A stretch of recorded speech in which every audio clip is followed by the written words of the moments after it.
politik yang pertama akan kita bahas ialah Muhammad Nasir. Muhammad Nasir adalah seorang ulama, politikus, dan juga pejuang kemerdekaan Indonesia. Muhammad Nasir ini lahir di Alahan Panjang, Lembah Gumanti, Solok, Sumatera Barat pada tanggal 17 Juli 1908. Nasir lahir dari keluarga Minangkabau yang taat dalam menjalankan ajaran agama Islam. Ayahnya bernama Muhammad Idris Sultan Saripado dan ibunya bernama Khadijah.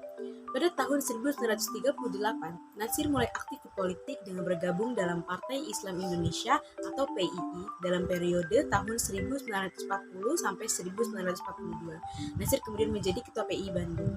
Pada masa pemerintahan Jepang, Nasir aktif di Majelis Islam A'la Indonesia atau MIAI yang dibentuk pada 5 September 1942.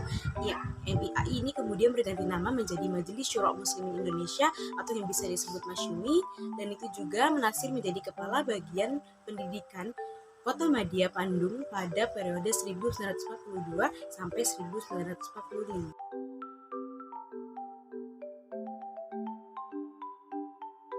Selanjutnya adalah pemikiran dari Muhammad Nasir. Nah, pemikiran dari Muhammad Nasir ini mewakili Islam yang berusaha menentang arus sekularisme yang dihembuskan nasionalisme sekuler yang diwakili oleh Insinyur Soekarno. Muhammad Nasir menginginkan adanya penyatuan antara agama dan negara. Beliau ini mengutarakan bahwa agama itu membutuhkan negara, sebagaimana yang dikutip dari kalimat, untuk menjaga supaya aturan-aturan dan patokan-patokan itu dapat berlaku dan berjalan sebagaimana mestinya, perlu dan tidak boleh tidak harus ada suatu kekuatan dalam pergaulan hidup berupa kekuasaan dalam negara. Begitupun sebaliknya, Muhammad Nasir beranggapan bahwa negara itu membutuhkan Islam. Nasir meyakini bahwa Islam bukan hanya sekedar agama, tapi juga sistem yang mencakup aspek politik, sosial, dan ekonomi.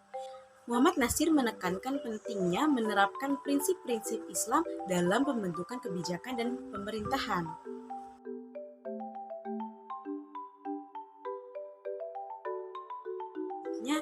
Banyak sekali karya-karya yang dihasilkan dari Muhammad Nasir.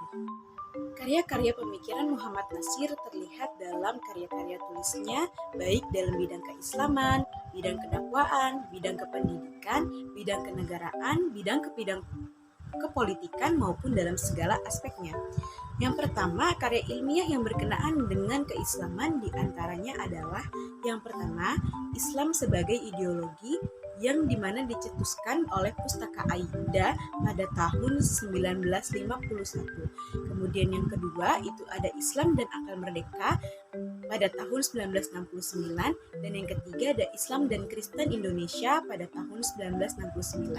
Kemudian karya ilmiah yang berkenaan dengan kedakwahan itu yang pertama ada Fiqhud Dakwah pada tahun 1965, kemudian yang kedua ada Dakwah dan Pembangunan, dan yang ketiga ada Mencari Modus Vivendi antara umat beragama di Indonesia pada tahun 1983. Kemudian karya ilmiah yang berkenaan dengan politik yang pertama ada Demokrasi di Bawah Hukum pada tahun 1986.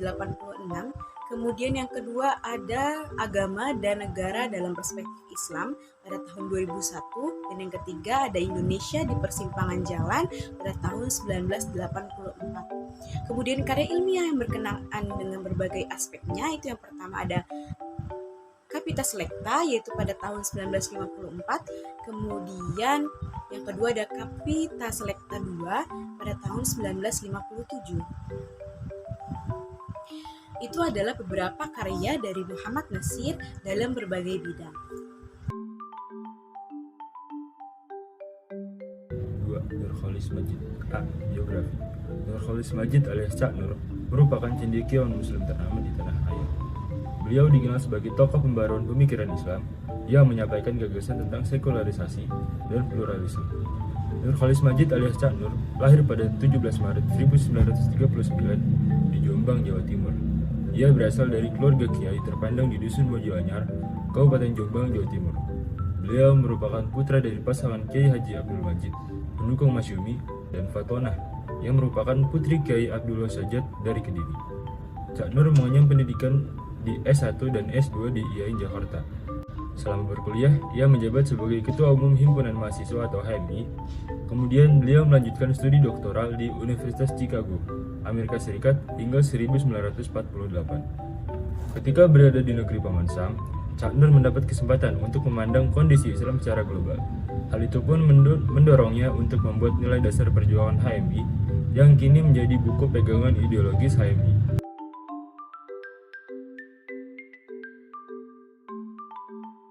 B. Pemikiran.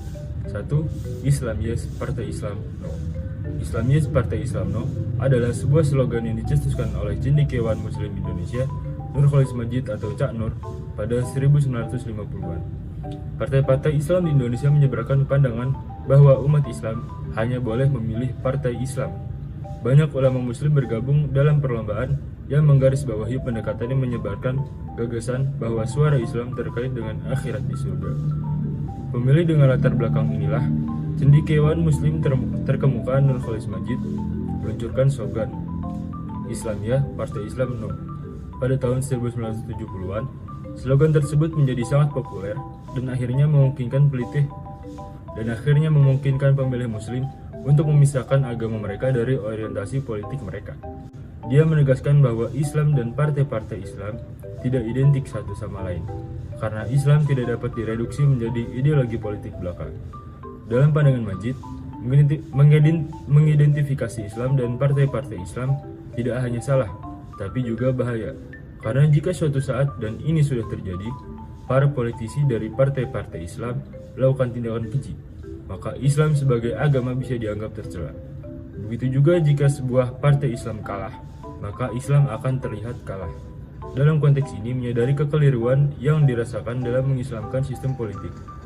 Madjid memperkenalkan slogan tersebut sebagai bentuk kritik terhadap sebagian masyarakat Islam yang menjadikan partai Islam sah dan sakral di mata masyarakat Indonesia.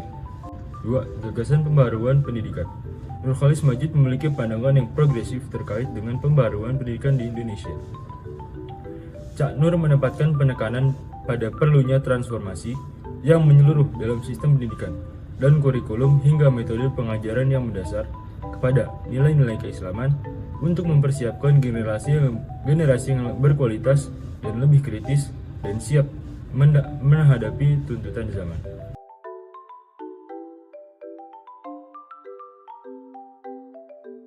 C. Karya-karya. Di antaranya adalah yang pertama, Khasanah Intelektual Islam, Jakarta, Bulan Bintang 1984. 2. Islam, Doktrin dan Peradaban, Jakarta, Paramadina 1992. 3. Islam Agama Peradaban, Jakarta, Paramadina 1995. 4. Islam Agama Kemanusiaan, Jakarta, Paramadina 1995. 5. Masyarakat Religius, Jakarta, Paramadina 1997.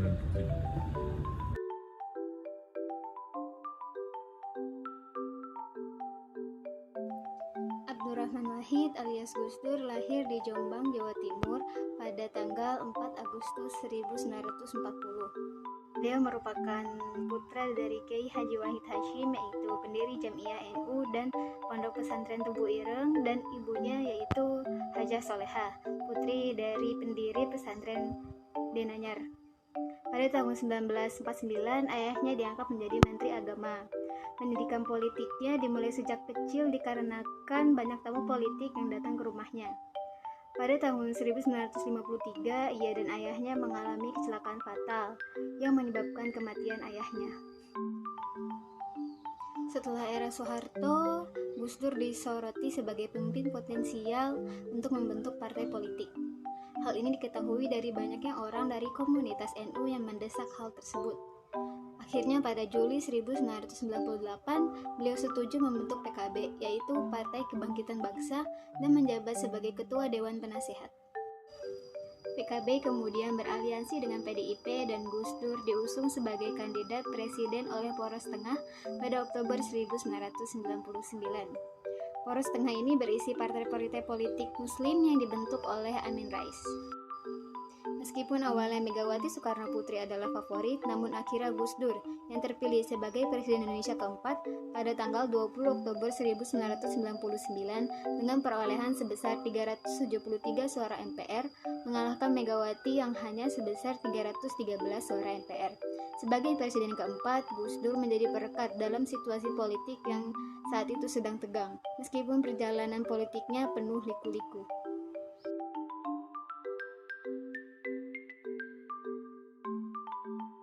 Pemikiran Abdurrahman Wahid yaitu pluralitas dan pluralisme agama. Pluralisme Gus Dur memberikan makna baru yang mengarah kepada pluralitas, yaitu sebagai paham yang mengajarkan untuk menyadari bahwa di luar keimanan terhadap agama, ada keimanan individu lainnya terhadap agamanya. Bagi beliau, pluralisme mengajarkan kesadaran kepada setiap manusia yang beragama dan terutama Muslim bahwa ada kemajemukan beragama dalam hidup bermasyarakat dan bernegara. Dalam wawasan kebangsaannya mengakui etnis Tionghoa sebagai suku etnis yang berkedudukan sama dengan etnis suku Jawa, Batak, Papua, Arab, India, Jepang, dan Eropa yang telah lama bermukim dan menjadi warga negara Indonesia. Pemaknaan baru terhadap pluralisme ini merupakan salah satu representasi keindonesiaan Gus Dur dalam pengamalan Pancasila, yaitu sila ketiga dan sila kelima. Gus Dur adalah seorang humanis tulen yang demokratis. Ia berkeyakinan bahwa Islam yang diajarkan oleh Rasulullah SAW adalah Islam yang damai dan membawa rahmat bagi semesta alam. Hingga dalam bidang politik, rahmat dari Islam haruslah dapat dirasakan dan dinikmati oleh seluruh pihak. Salah satu nilai humanisme yang dikukuhkan Gus Dur adalah sikap saling menghormati, sebab setiap manusia haruslah dihormati apapun latar belakang agama, suku, bahasa, dan profesinya. Sebagaimana Rasulullah dalam Haji Wada menyampaikan pesan humanisme yang juga menjadi salah satu tujuan dari syariat Islam, yaitu menjaga martabat, dignity manusia. Abdurrahman Wahid dengan konsep pluralismenya dimaknai dengan pengakuan terhadap adanya pluralitas dan kemajemukan beragama, bernegara dan bermasyarakat menjadi representasi dari perpaduan keislaman, keindonesiaan, dan kemanusiaan dari seorang pemimpin yang berkarisma dengan kedalaman keilmuan dan pemahaman terhadap hakikat kehidupan.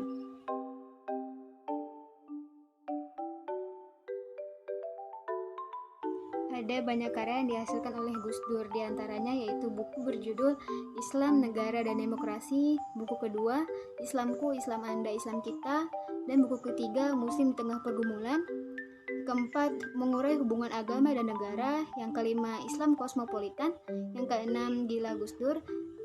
Selanjutnya ada situs resmi Gus Dur yaitu gusdur.net.